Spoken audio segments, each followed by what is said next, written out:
بسم اللہ الرحمن الرحیم۔ السلام علیکم۔ ایک نوجوان کے قبول اسلام کا ایمان افروز واقعہ۔ میں 1922 میں ضلع جہلم کے ایک دور افتادہ گاؤں میانی میں ایک ہندو خاندان میں پیدا ہوا۔ والدین نے میرا نام کرشن لال تجویز کیا۔ میرے خاندان کے تمام افراد سناتن دھرمی عقائد کے مالک تھے اور شروع میں میرا ملان بھی انہی عقائد و نظریات کی طرف تھا، لیکن جب 8ویں جماعت میں پہنچا تو میرا رجحان خود بخود دین اسلام کی طرف ہونے لگا۔ اسی اثناء میں ضلع جہلم کے ایک عالم دین مولانا عبدالرؤف صاحب سے میری ملاقات ہوئی۔ انہوں نے متعدد نشستوں میں مجھ پر اسلام کی حقانیت واضح کی۔ میں ان کے وعظ سے بہت متاثر ہوا، لیکن میں ابھی بچپن کی منزل ہی کا راہی تھا، اس لیے اپنے آبائی مذہب، اپنے خاندان، اپنے بہن بھائیوں، اپنے والدین اور گھر بار کو چھوڑنے کا خیال بھی میرے ننھے سے دل میں قیامت خیز زلزلہ برپا کر دیتا۔ میرا معصوم سا ذہن ایسی سوچ سے لرز جاتا، جب بھی مجھے اسلام قبول کرنے کا خیال آتا دل میں ماں اور بھائیوں کی محبت کا بہاؤ تیز ہو جاتا تھا۔ بچپن کی نا تجربہ کاری اور نا پختگی میرے آڑے آتی اور میں کسی حتمی فیصلے پر نہ پہنچ پاتا۔ 1 مارچ 1938 کی سہانی اور مبارک رات میں میں نے ایک خواب دیکھا کہ مکہ معظمہ میں بیت اللہ کے عین سامنے کھڑا ہوں۔ محمد رسول اللہ صلی اللہ علیہ وسلم دیوار کعبہ سے تکیہ لگائے میرے سامنے جلوہ افروز ہیں اور ارد گرد صحابہ کرام تشریف فرما ہیں۔ میں والہانہ جذبہ و شوق کے عالم میں صحابہ کے درمیان سے گزرتا ہوا سید الانبیاء کی بارگاہ اقدس میں پہنچا اور مصافحے کے لیے ہاتھ بڑھایا تو آن حضرت صلی اللہ علیہ وسلم نے اٹھ کر اپنے مبارک ہاتھوں میں میرا ہاتھ تھام لیا، جس سے میرے بدن کے ہر رگ و ریشے میں مسرت و شادمانی کی ایک عجیب سی لہر دوڑ گئی۔ فرمایا، کہو کیسے آئے ہو؟ مشرف با اسلام ہونے کے لیے آیا ہوں، میں نے عرض کیا۔ یہ سن کر آن حضرت صلی اللہ علیہ وسلم کا پرانوار چہرہ مسرت سے چمک اٹھا۔ میرا ہاتھ اپنے مقدس ہاتھوں میں تھام کر آپ صلی اللہ علیہ وسلم نے کچھ پڑھا جسے میں اس وقت سمجھ نہیں سکا۔ پھر فرمایا، اب تم دولت اسلام سے بہرور ہو گئے ہو۔ حسب معمول صبح آنکھ کھلی تو میرا ننھا سا دل خوشی کے جذبات سے معمور تھا۔ جب والدہ محترمہ کے پاس بیٹھ کر کھانا کھانے لگا تو انہوں نے مجھ سے خلاف معمول اس قدر خوش نظر آنے کی وجہ پوچھی۔ میں اس بات کو ٹال گیا۔ اسکول کے اوقات میں مولانا عبدالرؤف صاحب سے مل کر انہیں جب رات کا پرلطف خواب سنایا تو انہوں نے فرمایا، روزانہ سوتے وقت اللہ تعالیٰ سے ہدایت کی دعا کیا کرو۔ 3 مارچ 1938 کو جمعرات کا دن تھا۔ میں رات کو حسب معمول سو رہا تھا تو خواب میں یوں محسوس ہوا جیسے اسکول بند ہونے پر میں میانی کے تمام طلباء کے ساتھ گھر آ رہا ہوں۔ راستے میں ایک قوی ہیکل دیو قامت شخص کھڑا ہے جسے دیکھ کر ہم سب پر لرزہ طاری ہو گیا۔ میں نے اپنے ساتھیوں سے کہا، یہ دجال ہے۔ ہم میں سے جس سے بھی پوچھے کہ تم کس کے بندے ہو، وہ یہی جواب دے کہ میں اللہ کا بندہ ہوں۔ پھر وہ میرے ساتھیوں سے فرداً سوال کرنے لگا اور جو طالب علم اس کی مرضی کے مطابق جواب دیتا اسے قسم کے کھانے، مزے کے پھل اور طرح طرح کے کھلونے دیتا، اور جو اس کی بات نہ مانتا اس کو موت کے گھاٹ اتار دیتا۔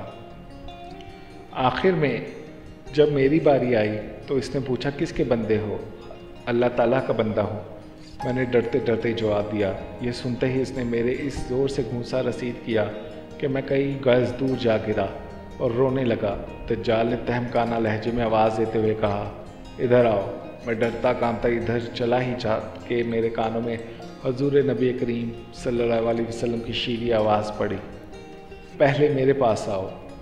آپ کو دیکھ کر مجھے تعجب ہوا کہ ابھی 2 دن پہلے تو میں نے آپ صلی اللہ علیہ وسلم کو مکہ مکرمہ میں دیکھا تھا، آج یہاں کیسے تشریف لائے؟ میں دجال کی سخت مار کی وجہ سے روتا ہوا آن حضرت صلی اللہ علیہ وسلم کی بارگاہ عالی میں حاضر ہوا۔ آپ صلی اللہ علیہ وسلم نے میری کمر پر دست شفقت پھیرتے ہوئے فرمایا، دیکھو صرف تمہاری خاطر یہاں آیا ہوں، دجال کی بات ہرگز نہ ماننا، میں تمہارے لیے دعا کر رہا ہوں، اللہ تعالیٰ نے چاہا تو تم ناکامی کا منہ نہیں دیکھو گے۔ یہ ارشاد فرما کر آپ صلی اللہ علیہ وسلم جب تشریف لے گئے تو میں دجال کے پاس پہنچا۔ اس نے پھر وہی سوال دہرایا اور میں نے بھی حسب سابق وہی جواب دے دیا۔ اس پر مارے غضب کے لال پیلا ہو گیا اور اس نے جب جھلا کر میرے منہ پر تھپڑ مارنے کے لیے ہاتھ بڑھایا تو مارے دہشت کے میری چیخ نکل گئی۔ اور اس کے ساتھ ہی میری آنکھ کھل گئی اور پھر صبح تک مجھے نیند نہ آ سکی۔ میں نے فیصلہ کر لیا کہ آج بوچھا کلا پہنچ کر قبول اسلام کا اعلان کر دوں گا۔ والدہ محترمہ نے جب صبح کو کھانا تیار کیا تو میں نے ان کے پاس بیٹھ کر کھایا۔ اس وقت دل میں جذبات کا تلاطم برپا تھا۔ جانتا تھا کہ آج ہمیشہ کے لیے ماں اور بھائیوں سے جدا ہو رہا ہوں۔ پھر اس گھر میں جہاں زندگی کی کئی بہاریں دیکھی ہیں، شاید ہی قدم رکھنا نصیب ہو۔ بھائیوں کی محبت و شفقت نے مجھے مجبور کیا تو بہانے بہانے میں نے ان کے سر پر ہاتھ پھیر کر دل کو تسکین دی۔ اسی طرح ہیلے بہانے سے پیاری ماں کے قدم چھو کر ہدیہ عقیدت و احترام پیش کیا۔ کھانے سے فارغ ہوا تو بستہ اٹھایا، اپنے گھر تینوں بھائیوں اور محترمہ والدہ کی طرف حسرت بھری نگاہ ڈالی اور نم آنکھوں سے میں اپنے آبائی گھر سے رخصت ہو گیا۔ مارچ 1938 کو جمعے کا مبارک دن اور محرم کی پہلی تاریخ تھی کہ میں دوپہر کے وقت تیار ہو کر سیدھا مسجد میں داخل ہوا۔ مولانا عبدالرؤف صاحب کے ہاتھ پر بمشرف اسلام ہوا اور غازی احمد نام تجویز ہوا۔ میرے اسلام لانے کی اطلاع جب گھر پہنچی تو کوہرام مچ گیا، سب نے رونا پیٹنا شروع کر دیا۔ میرے والد صاحب کشمیر میں ملازم تھے، انہیں اور دوسرے رشتہ داروں کو بذریعہ تار مطلع کیا گیا۔ ابھی 3-4 روز بھی گزرنے نہ پائے تھے کہ والد صاحب نے دوسرے رشتہ داروں سے مل کر مولانا عبدالرؤف اور مالک محمد طفیل ہیڈ ماسٹر پر مقدمہ درج کر دیا۔ انہوں نے ہمارے نابالغ بچے کو ترغیب سے زبردستی مسلمان بنا لیا ہے۔ ایس ڈی ایم کی عدالت میں مقدمہ پیش ہوا۔ ایک طرف والد محترم اور متعدد ہندو اور رشتہ دار تھے اور دوسری طرف میں اور ہزاروں کی تعداد میں مسلمان۔ عدالت میں میرے بیان ہوئے، میں نے کہا میں اپنی رضا اور رغبت سے مسلمان ہوا ہوں۔ میرے قبول اسلام میں کسی فرد و بشر کا ہاتھ نہیں ہے۔ مسلمانوں کے ہی پاس رہوں گا۔ والدین کے پاس مجھے جان کا خطرہ ہے۔ جب فیصلہ میرے حق میں ہوا تو مسلمان خوشی سے نعرے لگاتے ہوئے عدالت سے واپس لوٹے۔ میرے والد صاحب بھلا کب نیچے بیٹھنے والے تھے۔ انہوں نے مختلف عدالتوں کا دروازہ کھٹکھٹایا مگر انہیں کہیں بھی کامیابی نصیب نہ ہو سکی۔ پولیس نے ہندوؤں کے دباؤ میں آ کر بڑی تحقیق و تفتیش سے کام لیا مگر میرے رشتہ داروں کو اپنا مقصد حل ہوتا نظر نہ آیا۔ ہر عدالت میں ہزاروں کی تعداد میں مسلمان میرے ساتھ ہوتے جو اکثر اوقات بوچھا کلا سے بیتل چل کر جایا کرتے۔ اس کے بعد والد محترم نے سیشن جج جہلم کی طرف رجوع کیا اور کہا کہ میرے نابالغ لڑکے کو زبردستی مسلمان بنا لیا گیا ہے۔ جہلم کے سرکردہ ہندو ان کے ساتھ تھے جنہوں نے مل ملا کر جج صاحب پر دباؤ ڈالا۔ عدالت میں پیشی ہوئی تو میں نے محسوس کیا کہ جج کا رویہ میرے بارے میں ٹھیک نہیں ہے۔ اس پیشی پر 2-3 حضرات میرے ساتھ تھے۔ جج صاحب نے مجھے دوسری تاریخ پیشی تک والد کے سپرد کیا۔ جب میں نے اپنے والد محترم کے ساتھ جانے سے انکار کیا تو مجھے زبردستی کار میں بٹھا دیا گیا اور دریا کے کنارے ایک مندر میں مجھے لایا گیا جہاں سارا دن میں نے رو رو کر گزارا۔ والدہ محترمہ کو جہلم بلایا گیا۔ انہوں نے مجھے دھمکی دی کہ اگر میں نے ان کے حق میں بیان نہ دیا تو وہ گھر پر زندہ نہیں جائیں گی بلکہ دریا میں کود کر خودکشی کر لیں گی۔ دوسرے ہندو بھی وقتاً فوقتاً آ کر مجھے سمجھاتے بجھاتے اور قسم قسم کا لالچ دیتے رہتے۔ اسی اثنا میں والد صاحب نے ہندو اکابر کے اثر و رسوخ سے کام لے کر ڈسٹرکٹ ہیلتھ آفیسر جہلم سے میرے نابالغ ہونے کا سرٹیفکیٹ حاصل کر لیا اور اسے مقررہ تاریخ سے 1 دن پہلے ہی عدالت میں پیش کر دیا۔ جج صاحب نے جب مجھ سے پوچھا کہ آپ والدین کے پاس رہنے میں خوش ہیں تو میں نے نفی میں جواب دیا، لیکن افسوس کہ میری بات کسی کو وقت نہ دی گئی اور زبردستی مجھے والدین کے سپرد کر دیا گیا۔ تعجب تو اس بات کا تھا کہ والد محترم کے حق میں فیصلہ دینے والے جج صاحب مسلمان تھے۔ والد محترم بتایا کرتے تھے کہ انہوں نے ان صاحب کو رشوت دے کر اپنے حق میں فیصلہ کر لیا تھا۔ اسی دن والد محترم مجھے ساتھ لے کر کشمیر روانہ ہو گئے۔ 2-3 دن جموں میں ایک پنڈت صاحب کے ہاں گئے۔ پنڈت صاحب نے بھی مجھے رام کرنے کے لیے ایڑی چوٹی کا زور لگایا مگر ان کے غیر معقول دلائل مجھے ذرا بھی متاثر نہ کر سکے۔ یہاں پہنچ کر میں نے مولانا عبدالرؤف صاحب کو خط لکھنے کی کوشش کی مگر کامیاب نہ ہو سکا۔ والد محترم نے وہ خط میری جیب سے نکال کر اپنے پاس محفوظ کر لیا۔ چوتھے دن والد بھدرواہ کے لیے روانہ ہو گئے۔ دوسرے دن میرے والد مجھے ایک پنڈت کی میت میں گاؤں سے باہر ایک بلند پہاڑی پر لے گئے اور اپنے پاس بٹھا کر کہا، دیکھو میں اس مقدمے میں تم پر 10,000 روپے خرچ کر چکا ہوں، تم نے مجھے کہیں نہیں رکھا، خاندان میں میری ذرا بھی عزت نہیں رہی۔ یہ کہا اور میرے والد کی آنکھوں میں آنسو تیرنے لگے۔ میں نے اپنی زندگی میں شاید پہلی اور آخری بار ہی والد کے آنکھوں میں اس طرح آنسو دیکھے تھے۔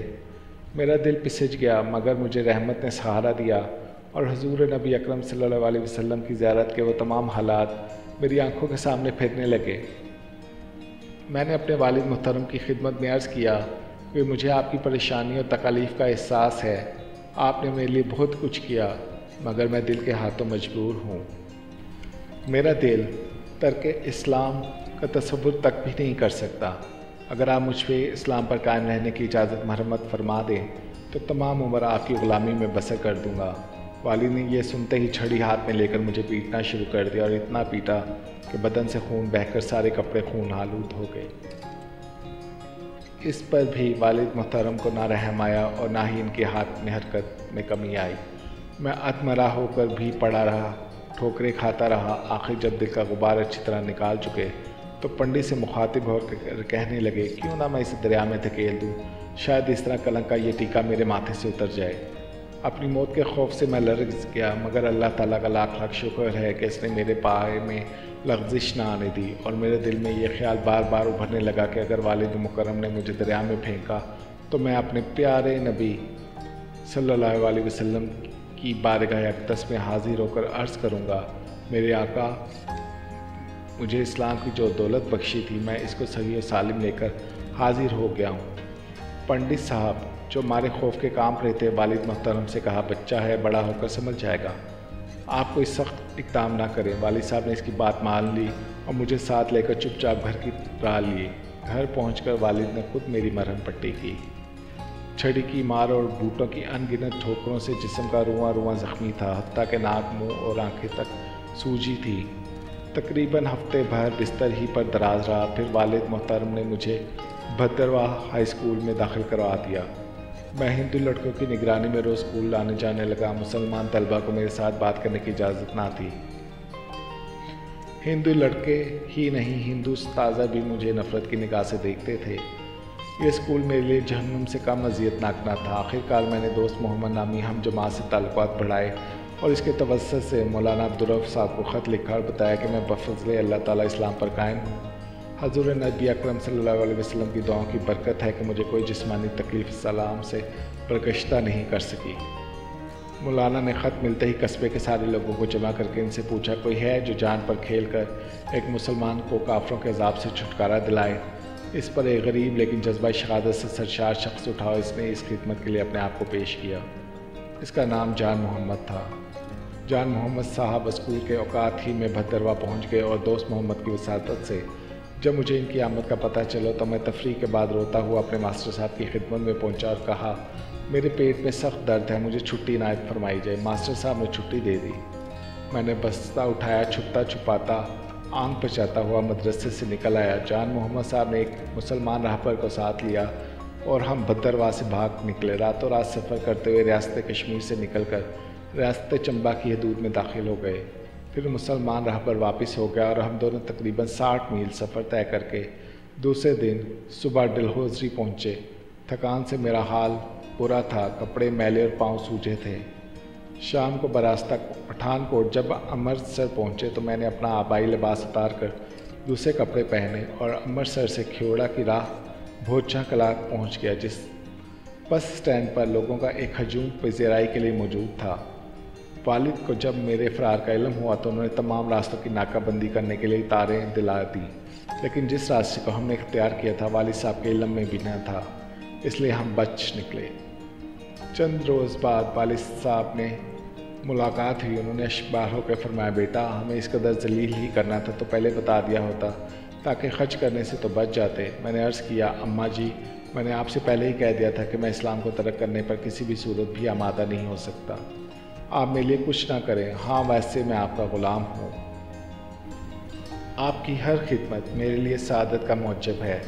مجھے آپ کے وہ احسانات یاد ہیں کہ جب میرے خاندان والوں نے مجھے ختم کرنے کی کوئی سازش کی تو آپ نے مجھے اس سے پہلے ہی مطلع کر دیا۔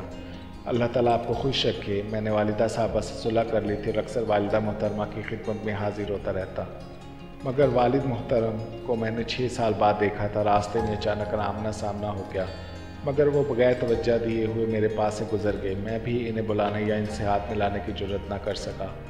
1947 میں تقسیم ملک کے موقع پر میرے خاندان کے تمام افراد ہندوستان چلے گئے اور میں اپنے مسلمان بھائیوں کے ساتھ پاکستان میں رہا اور اپنے آبائی مکان میں منتقل ہو گیا۔ والد کی وفات ہو گئی اور والدہ اور 3 بھائی امبالہ کے قریب ایک گاؤں میں مقیم ہیں۔ 1941 میں میٹرک کا امتحان میں نے اسکول میں اول رہ کر امتیازی حیثیت سے پاس کر لیا۔ 1948 میں مولوی فاضل کا امتحان پاس کیا اور صوبے بھر میں اول رہا۔ میرا ایمان ہے کہ یہ ساری کامرانیاں آن حضرت صلی اللہ علیہ وسلم کی دعا کی مرہون منت ہیں۔ 1954 میں بی اے کا امتحان پاس کیا اور اورنوں میں اللہ کے فضل و کرم سے فرسٹ ڈویژن حاصل کی۔ 1955 میں ایم اے عربی صوبے بھر میں اول رہ کر امتیازی حیثیت سے پاس کیا۔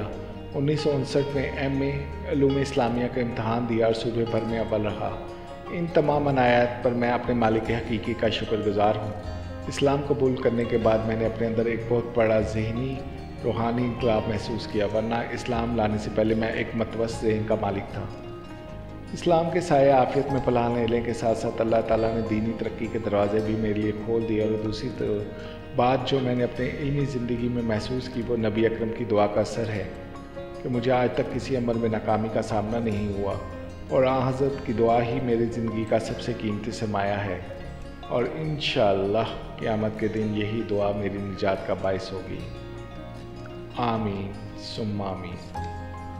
حاصل، بے شک ایمان کی حلاوت کا اپنا ایک مزہ ہے، اور جب ایک مسلمان اس پر ڈٹ جائے تو یقیناً اللہ کی مدد بھی آتی ہے۔ اللہ تعالی ہم سب کو اس واقعے سے سبق حاصل کر کے ایمان پر استقامت سے جمے رہنے کی توفیق عطا فرمائے۔ آمین یا رب العالمین۔